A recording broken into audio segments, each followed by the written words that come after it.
Assalomu alaykum. Tibbiyot talabalari uchun, ya'ni Germaniyada vrach, mutaxassis bo'lmoqchi bo'lgan tibbiyot talabalari uchun ma'lumot sifatida man ushbu videoni olishga qaror qildim. Agar siz tibbiyot talabasi bo'lsangiz va Germaniyada mutaxassis bo'lmoqchi bo'lsangiz, qilinish kerakli bo'lgan ishlar, yo'l qanday, nima bilan boshlash kerak? Xo'sh, agar siz Germaniyada tibbiyotni o'qimoqchi bo'lsangiz, birinchi o'rinda tilni yaxshi darajada bilishingiz kerak. Ya'ni B2, C1 darajada bilishlik kerak va bu bilishingizni isbotlaydigan sertifikat bo'lishi kerak sizni qo'lingizda. TELK, Goethe yoki Testaf boshqa ko'rinishdagi B2 yoki C1 sertifikati bo'lishligi kerak. Va shu sertifikatni o'qishlikdan sertifikatga tayyorgarlik bilan birinchi ishni boshlashlik kerak. Ikkinchi o'rinda qiladigan ish, ya'ni sizda vaqtingiz bor bo'lsa agar, misol uchun siz o'sha sertifikatni 3-kursda yoki 4-kurs yoki 5-kursda oldingiz, yana vaqtingiz bor. 1, 2, 3 yil yana vaqtingiz bor orada o'qishni bitirishingiz uchun. Va endi siz o'sha vaqtdan unumli foydalangan holda hozirdan boshlab Fachsprachprüfung imtihoniga tayyorgarlikni hozirdan boshlash kerak. Bu imtihon qanaqa?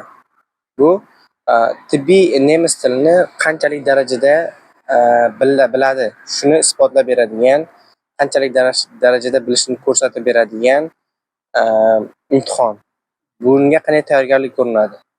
Hozir o'sha tibbiyot universitetida o'qiyotgan fundamental fanlarni, anatomiya bo'lishi mumkin yoki biokimiya, fiziologiya kabi fanlarni nemis tilida o'qishlikni, nemis tiliga o'girib yoki shunga o'xshash manbalardan foydalanib, hozirdan nemis tili muhitiga tushib borishni harakat qilishlik kerak, o'rganishni boshlash kerak.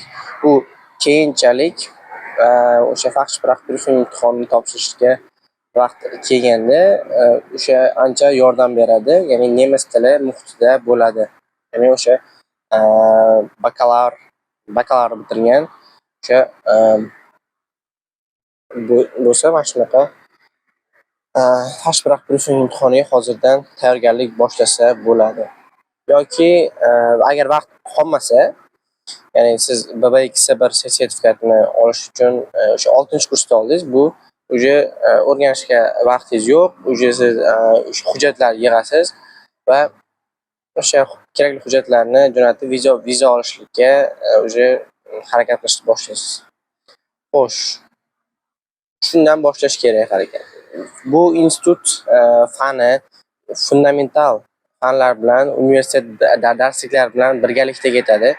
Ya'ni universitetdagi fundamental fanlarni o'sha o'qiyotgan tilingizdagi fanni ham kuchli o'rganishlik kerak, chalg'inmaslik kerak. Balki albatta fundamental bilim albatta kerak.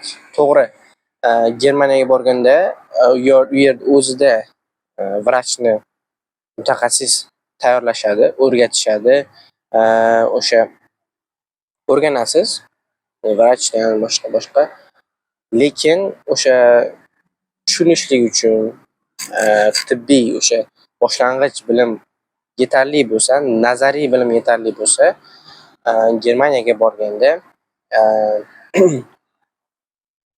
ko'nikib ketish, o'rganib ketish, tezroq, kuchliroq mutaxassis bo'lish imkoniyati bo'ladi. Shuning uchun hozirdan boshlab universitet darsliklarida fundamental fanlarni kuchli o'rganib borishlik kerak.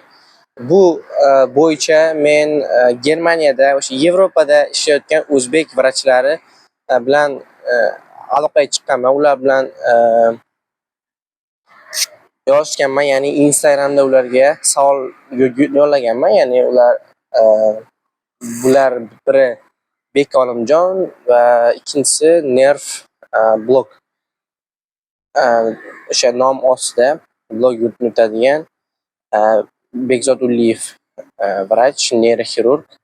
Shularga Germaniya bo'yicha Germaniyaga harakat qilinsa, Germaniyada mutaxassis bo'lmoqchi bo'lgan yoshlarga maslahatini so'raganman.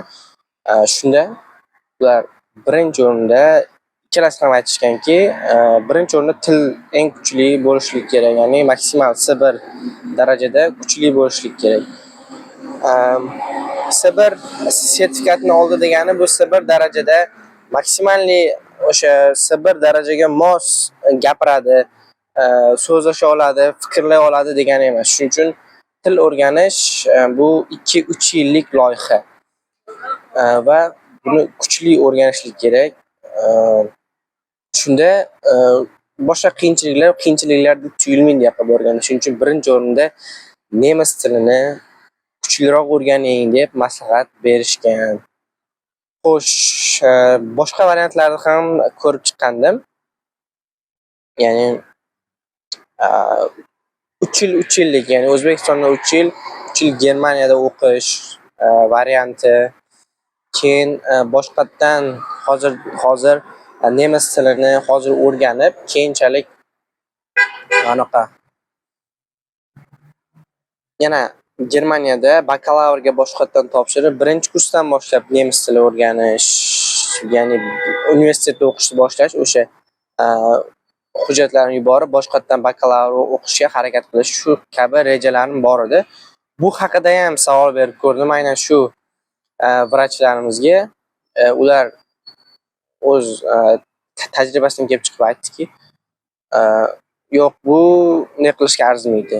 Siz hozir o'qing, shu O'zbekistonda qaysi tibbiyot universitetida o'qishidan qat'iy nazar o'qing, tugating, bakalavr diplomini oling va u o'qish davomida nemis tilini kuchliroq o'rganing. Ya'ni fundamental universitetdagi fundamental fanlarni ham kuchliroq o'rganing, keyin bu yog'i oson bo'ladi. Bu yog'ini o'zingiz harakat qilsangiz, haqiqatan ham xohish bo'lsa, haqiqatan ham intilish bo'lsa, bu yog'ini tortib ketasiz. Bu yog'i qiyin bo'ladi, to'g'ri, lekin tilni tushunmaslik chalik qiyin bo'lmaydi yoki, ya'ni eplab ketasiz, bemalol harakat qilsa bo'ladi deb javob berishdi. Shuning uchun o'qish davomida hozir tilni o'rganing. Agar vaqt qolayotgan bo'lsa, yana agar 4-5 kursda olgan bo'lsangiz, 1-2 C1da tibbiy nemis tilini hozirdan o'rganishni boshlang va o'qishni bitirgandan keyin viza olib, o'sha maqsad bo'yicha vrachlik bo'lsa, sohaga qarab har xil dasturlar bor. Germaniyaga ketish bo'yicha o'sha Weiterbildung, MFA kabi bir necha dasturlar ko'p. Shu bo'yicha hujjatlar yig'ib, keyin yuborib, Germaniyada ish topib, o'qish orqali o'sha birinchi o'rinda Fachsprachprüfung imtihoni bo'ladi. O'sha imtihonga tayyorgarlik ko'rib, o'shani imtihondan muvaffaqiyatli o'tilsa, keyin unga yana imkoniyat beriladi. Ya'ni Germaniyada shifokor bo'lib ishlay olish uchun haqiqiy ruxsatnoma. Bu Kenntnisprüfung deyiladi. Bu Kenntnisprüfung bu kuchliroq darajasi bo'ladi. Bunga vaqt beriladi tayyorgarlikka. Buning uchun siz ham shifoxonada yordamchi yoki boshqa shifoxona muhitida ishlaysiz ham va keyin shu davr davomida o'sha imtihonga ham tayyorlanib borasiz. Yana avtomatik tarzda Germaniyada bo'lgandan keyin nemis tili bilim avtomatik tarzda oshib boraveradi. Shunaqa qiziqib ularga savollar berganman, javoblarini olganman. Shuni sizlar bilan bo'lishkim keldi. Tibbiyot talabalariga foydali bo'ladi degan umiddaman. Sog' bo'linglar. Keyingi kontaktlarda ko'rishguncha.